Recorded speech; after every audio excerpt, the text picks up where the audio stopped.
If you haven't heard about Anchor by Spotify, it's the easiest way to make a podcast with everything you need in one place. In fact, this season of Millennial and Pregnant was produced and hosted on Anchor. Here's what I love about it. Anchor has tools that allow you to record and edit your podcast right from your phone or computer. This made it easier for me to edit my episodes on the go. When hosting on Anchor, you can distribute your podcast on listening platforms like Spotify, Apple Podcasts, and more. It's everything you need to make a podcast in one place. And best of all, Anchor is totally free. Download the Anchor app or go to anchor.fm to get started.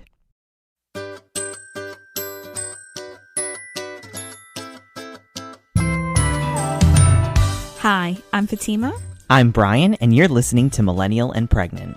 As we begin our journey through our first pregnancy, we wanted to share our experience. We pre-recorded episodes for this close-ended series. Spoiler alert, it ends with us having a baby. And if you're looking to get pregnant, are pregnant, or just want to have a good laugh with us, then this podcast is for you. We understand that every pregnancy is unique and has its own story. Here's ours.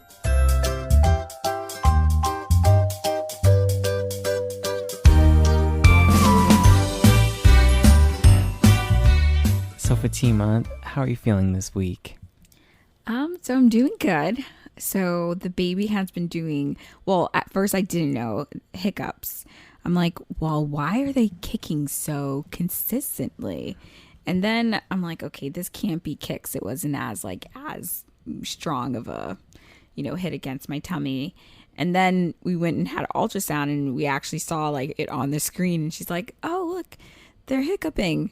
I'm like, okay, so that's what I've been feeling all this time. It's just this constant vibration that if anyone who's had hiccups, which I think everyone has had it, but now you just feel the other person inside you have them. So your belly is just constantly moving up. Sometimes it could be a little annoying, but then like they noted that hiccups is actually proof that they're practicing breathing. No, that they're practicing. This is just me out of breath.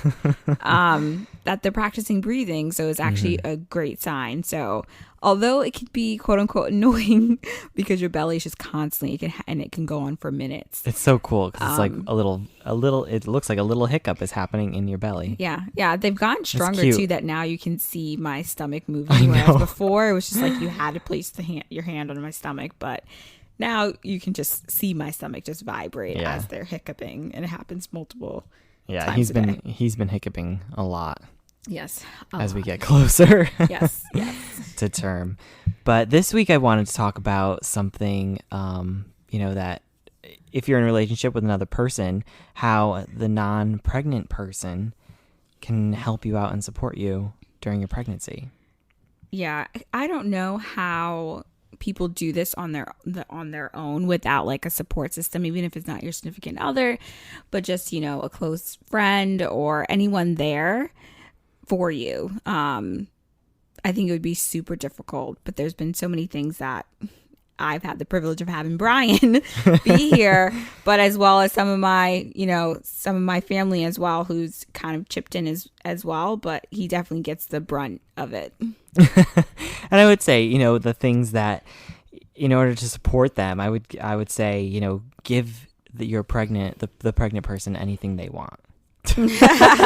within some type of limit, some kind of means, because sometimes we can be a little irrational at times, so you don't want to go too crazy. But I remember I was really and this could be also because Brian wanted it too. We saw some fried Oreos we were watching some cooking show on Food Network, and it was like a whole frying segment, and I just turned to Brian, I'm like, ooh, I can go for some fried Oreos. Meanwhile, Brian was suspended from frying anything because he nearly burned down our apartment. Which was like 4 years ago. And burned off his skin. Yeah, you saw the scars to prove it. But I was willing to even let him make them if it meant that I would get the fried Oreos. But the next second I see him putting on his shoes to go outside, I'm like, what are you doing? And he goes, you said you wanted fried Oreos. I'm going to go get the stuff to make fried Oreos. I did not stop him. Luckily, I got there in time. It was probably 15 minutes before the store closed. Yeah. But what is really great about the fried Oreos, which you can check out on liliesandloafers.com, is that it's super easy and quick to make. All you need is the pancake mix, batter, and Oreos, and some hot oil. Exactly. That's really all you need. It's so easy. But, just, give them anything that makes them feel better. And, pretty much anything they want, including food, because I think, having a support system to feed you is important. Yeah. Making sure you're getting the right nutrients, the right food inside of you to nourish you and the baby, I think is important. It's such a hard thing to do, even unless when you're not craving Snickers bars. I know. Even when you're not pregnant, to like eat a balanced meal and make sure you're getting everything you're supposed to be getting. It's such a hard thing to do. So then you add your pregnancy on top of that, and then my crazy work schedule during my, the prime time of my pregnancy, I needed someone there to constantly remind me to eat and what am I eating? Am I eating the right stuff? So Brian was really great with that, and of course I got at least 1 or 2 calls from my mom a day asking me what did I eat. But honestly, even if I'm like, oh, okay, I ate. Most of the time, like, I ate. But sometimes she's like, okay, like, you should go eat. Like, oh, wow, yeah, I didn't eat. So, like, those constant reminders, especially if you're still on your really busy schedule, before you even became pregnant, I had to just keep going as I always have. And sometimes I forget to eat. I know. And that kind of goes hand in hand with, I would say try to be a personal assistant for the pregnant person. I would make sure that you were eating, you were drinking water, you were rotating your foot, you were putting your foot up. Yeah. I was trying to find as many appointments as I could find for you, being able to do things on your behalf without you having to spend time doing it, like trying to find a pediatrician and those kinds of things to take a load off of your plate. Yeah. And like I said before, this is especially super important for, I'm just working corporate America, so my schedule just never quite slowed down. So really having someone who was there to do that was important. Plus, pregnancy brain is totally real. Like, you do forget things a lot. I'm usually really good at writing things down, but sometimes I forget to look back at what I wrote down. So that could be a little difficult to remember every single little thing. So and Brian, I've had pregnancy brain as well. I've been feeling it. Yeah, he has. Yeah. Yes. His cravings too. He has pregnancy cravings. Somehow it's aligned with my pregnancy cravings, which we'll talk about in a little bit. But he, putting up in my reminder, iPhone technology, we used it a lot during the pregnancy, and just making those reminders every 2 or 3 hours. I hacked your phone and put reminders in there. To put reminders to drink water every 2 hours. And then, my mom was like, whenever you just drink water, just make sure you just like chug whatever, container you've put in there. So every time I got the reminder on Brian's phone, I had like the 16-ounce bottle of water that I would just pretty much chug. But that helped to make sure that I was spacing out, because I was starting to I would forget during most of the day, and then I would drink most of my water at night. And ladies, you do not want to do that, because then once you go to bed, I was up every 2 seconds. Obviously, you're going to use the restroom a lot more, lot more often. Is that the right proper English? You're going to use the bathroom a lot. And when you're at night, it's going to wake you up. But if you're drinking all of your water that you're supposed to be intaking throughout the day, at the end of the day, it makes it 10 times worse. Mm-hmm. And, those kind of reminders helped you overall in everything. I woid say also give them massages, whether they ask for them or not.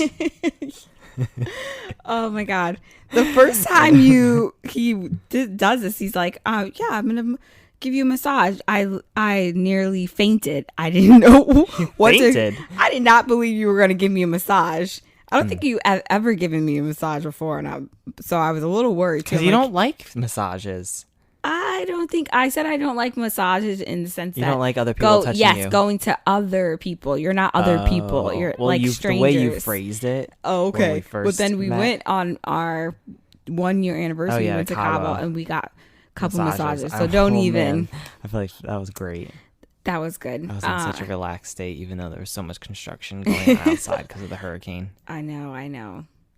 We digress. But yeah, so Will I we had this ever really feel great. that relaxed? I don't think Okay. so. No. So I got this really great sleepy lotion from Lush. So this stuff is sleepy time. it's amazing. The smell Of it is just so- instantly puts you in relaxation mode. Yeah, And so definitely helps with sleeping. yeah, so Brian has the jar open and he starts to Warm it up in my hands. warm it up in his hand. He's like, I'm gonna give you a massage. with the spa station on Pandora. Yeah. So that was fun and entertaining as well. But it's also just really helpful because I realized I had so many I carry all my stress and tension in my back, so and in my neck. So that really it was helpful, and I was able to just like forget about things. Usually, I would just flop down on the bed, go to put Friends on my iPad, and go to sleep. And I never got to that relaxation. I never got to really relax, so that was nice. And it was a little selfish for me because it helps when you are sleeping better at night that I could sleep better at night because I don't feel you. Although you do get up often in the middle of the night, I'm able to just fall right back to sleep because of that lotion is just, it's so relaxing. Yeah, every time I get up and I turn over, he's still sleeping, so I don't know what he's talking about. And then I would say, if you live with a person or if you don't live with the person, help them do their chores. Like I took up cleaning the bathroom, which I have to do this weekend, but pick up the chores, just move things around the house for them. Don't make them move things, especially when they get closer to term. And even just to clarify, I do all the cleaning in the house. We have just split things that we do in the house. Yes. And so one of the things is that Brian does the mopping and the vacuuming, and I'm just a very particular person when it comes to cleaning the bathroom. So I clean the bathroom, and that's just the thing that I do on Sunday. And Brian has his things that he does on Sunday. And, the chemicals and stuff like that and bending over slowly got a little bit harder and harder until it got impossible. So you took that over. Yeah. And I had some improvements I had to do after the first time cleaning after I bathroom. did the inspection, and I'm like, okay, you missed this entire area. So next time is what we're gonna do. So I know. So now, you went out to Target and you got all of this supplies, and he made his own cleaning solution. And he had this. We have this giant. Yeah, we have a glass enclosed shower. So he got this. Is it a squeegee? Yeah. And I never seen the glass so clean, because even as much as I try to wipe, and everyone can say with that, like, your cloth and stuff to really get it clean, you always still see a little bit of streaks and stuff. Nope, Brian, I should have asked him for his advice a long time ago about how to get this. He was hiding his tricks and stuff because he didn't want me to know. I don't think I'm going to take over the I don't know. bathroom. You're going to have to take it back at some point. No, I think that's yours now. He does a really good job. I think that's yours. I'll take the vacuuming and the mopping. I know. The secret, though, to cleaning a glass shower is to squeegee the glass after you shower as well. You don't have to do any products because the glass is already wet. So squeegee, because it'll help get rid of some of that soap that's kind of the residue that's left over. So I found that's been a tip and very helpful to do after you take a shower. It just prolongs the clean lookingness. Yeah, exactly. And if you're the one that's going to be around the person the most, or if you're part of a support system, be their health advocate and go to their appointments with them. Whether they want you there or not, you should go to their appointments. Yeah, that's important. It's sometimes, especially if my doctor was only a GYN and not an OB. So I had to actually go out and find a new doctor. And so I had gotten on calls and did some research online to ultimately I ended up calling my old GYN doctor, and he ended up giving me the name to the OB that I'm using. And I just, I think I was just all in my head. So I didn't really know, is this a good match and blah, blah, blah. What do I really want? And reading up on it. And so having Brian come and sit in the appointments to say, okay, what do you think? What do knowing me and knowing what kind of person I am, I'm a very, like, I don't need you to make small talk for me. I'm go, go, go kind of person. But at the same time, like, if I want you to be thorough. And I think that we found that with my doctor. He's not someone to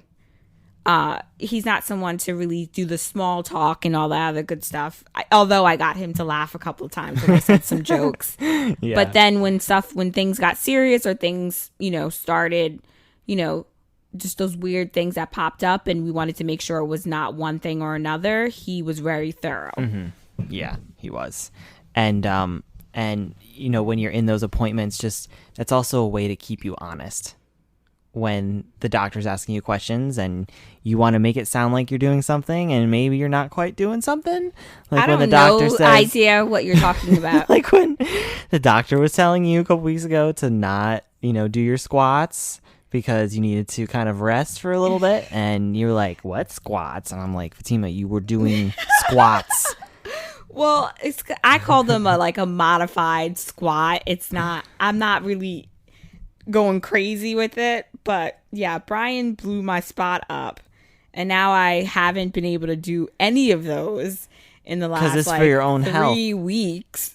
Okay, but my hips are gonna not like me for it, for those the squats really helps with opening up and helping strengthen your hip area and stuff. And I haven't been able to do those because Brian was like, didn't you do those? Blah, blah, blah, blah. So he told on me. I did tell on you because you weren't being honest with your healthcare provider. So the doctor was like, okay, well, I want you to wait 2 more weeks. So it's going to be 5 weeks that I haven't really been able to work out. Baby needs to stay inside and cook a little longer because we would like him when he reaches full term. And that's why I had to keep you honest. What is full term anyways? But anyways, yeah. But so also, not just telling on you, but also being someone who can be your advocate for you when, you eventually do go into labor and go into the hospital, being that support system to say, no, this is what she wants to do. And, having your back when you request no epidural or you want an epidural or whatever. Making sure you have someone that has your back when you eventually go into the hospital. Yeah, and that's super important. And just, I guess, also educate yourself on exactly what kind of quote-unquote birth plan. It's really just a guide because you never know how the birth is going to go. So we made sure that we watched certain videos and read up on that stuff. And so now that you want to watch it with the person who's going to be in the room with you so that they also are educated so they can say, okay, no, this is not something that she wants. Or, remember Fatima when we were reading up on this, like if this is obviously if this is the only choice, then yes. But if it's not, if this is just for you guys to speed up the process, then no, we don't want to do it. So it's really important that the big thing is, if you're going to be the person who's going to be in the room or the person who's the support system for the pregnant woman, is to just make sure that you guys are both getting educated and you have all that knowledge. Yeah. That'll be helpful. And a list of bullet points is helpful to have, whether it be on your phone or printed out on a piece of paper. Yep. And then, I guess sort of going back to chores, and this is probably what my last one is, I love to cook anyways, but if you don't like to cook, learn how to cook because the pregnant woman is not going to want to cook. Even if you don't know how to cook, can we at least, because maybe the pregnant woman didn't know how to cook either. So we're just assuming that she's the cook. That is true. But that's actually not true. But if maybe that person was the one who was the designated person with figuring out what you were going to eat, ordering the food and all that other good stuff, maybe you should just do that. And sometimes there was one time I was so stressed, I said, and I've never said this, just order anything. At this point, asking, this is the number one fight. I think I read it. It could be false news, but there's tons of memes and stuff online where it's like couples getting into fights because you say, what do you want to eat? Yeah. And they go back and forth like, oh, I don't want that. And then they go back to the first suggestion that you said before. So just make a decision. So don't when you're get into indecisive. those stupid arguments about what you're gonna eat. Like if I came home and there was something sitting on my warm Chinese or the pizza or whatever else there is, I'm gonna eat it. Maybe now I'm probably a little more pickier, but early on I'm just like. Anyways. Ooh, that was an eye roll. That was a big. I'm in trouble. Like, what is he saying? So just taking the whole thought obviously taking into account some of the food aversions. Food aversions that I've had. And so Brian did a really good job of writing that down of things that I wasn't feeling at the time. Mm-hmm. So you might not always get it right, and the person might end up saying, this is not what I wanted, and blah, blah, blah, blah. But, if you at least give that person, like, do it a couple times, see what happens. Just, like, have something ready for them already. Stop asking me what I want to eat all the time. I will stop that. Sometimes I just want you to make the decision. Yeah. And then sometimes I would also like to be asked. So mix it up sometimes. And as we were talking, I thought of an actual last one because I said that was our last one. Don't take things personally. Like as the non-pregnant person, don't take anything personally from the pregnant woman when they say something to you. I don't really know what I'm just gonna leave that. Yeah, I think he's gonna right there. Maybe we should not go into that. We don't have to go into it because I'm just gonna say just don't take it personally. Yeah, but I think there's no rhyme or reason. Maybe in my head, I've been a pretty rational person. You have been because I'm there to keep you honest. There's some people who put up a fight. Yeah. But I don't think it's all the pregnancy. I think people blame it on the fact that it's pregnancy. But that's your opinion. It cannot be then. Sometimes people are like that even after and before, and it escalates and it gets a little bit maybe crazier when they get pregnant. But the hormone change is a thing. It is a thing. Sometimes I feel like smacking you. Mm-hmm. You have no, no, I've not done that. Just my ass. But no. and I'm like, okay, can you just leave the room? I know. I left. Said that. I've had to say that a couple times because something gets under my skin and I just am annoyed. Last night you said that to me. Leave the room. He was just chewing really loud. I know. You had a conference call, blah, blah, and I was blah. still working and annoyed at the fact that at 7 o'clock on a Friday I was still working, and he put my dinner down next to my computer and I didn't really get a chance to eat it. But here he is sitting next to me munching while I'm starving. I can't really start talking. So I think pregnant or not, anyone would get pissed at that. Here I am hungry. He's crunch, that crunch. affliction where you are sensitive to other people's chewing noises. Right? We can agree with that. I forget the term for it. But sometimes it doesn't have that. It wasn't so much. Yes, it was that sound. Yes. But also it's the fact that I wasn't eating yet, and I was clearly not ready to eat.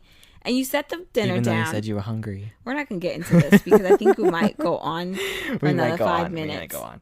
So did you go? So did you say don't argue with? You said don't argue, just let it. No, I said don't take things personally. Oh, okay. I wasn't taking things personally. But I also said keep you honest, so here I am keeping you honest. Well, you can write all that stuff down. We'll talk about it after. Yeah, we'll do that. So those are my top tips for the non-pregnant person. It's been working out for him for 99% of the time. The non-pregnant support system, helping the pregnant woman. Those are my tips. We'll just leave it there. Yeah. Well, thank you guys so much for listening, and we'll talk to you next time.